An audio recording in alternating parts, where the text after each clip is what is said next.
The Rise and Fall of Palestine under Hamas, Episode 6, The Machinery of Radicalisation. Hamas strengthened its position by clothing political objectives in religious obligation. As political loyalty merged with perceived sacred duty, questioning the movement became increasingly difficult for many supporters. No movement survives for decades by recruiting adults alone. It secures its future by shaping children.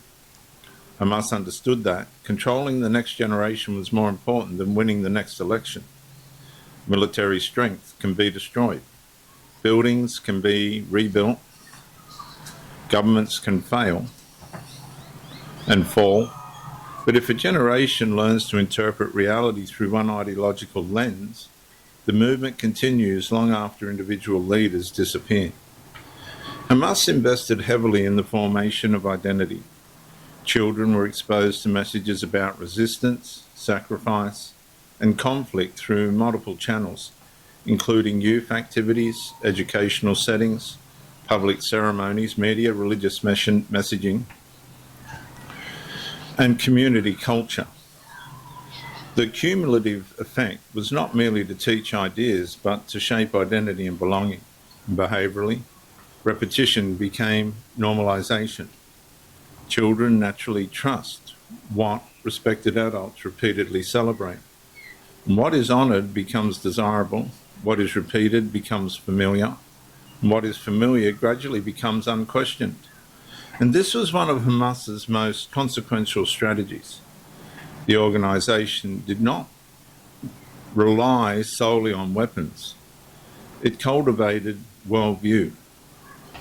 And many parents simply wanted safety, education, dignity, and opportunity for their children.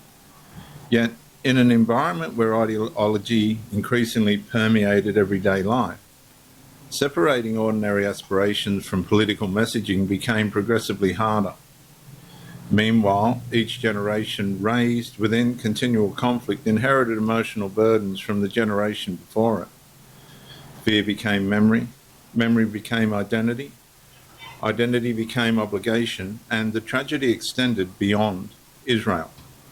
It reached deeply into Palestine society itself. A child taught that perpetual conflict is life's highest purpose, and it's often deprived of imagining a future built on peace, enterprise, scholarship, family, and a flourishing community.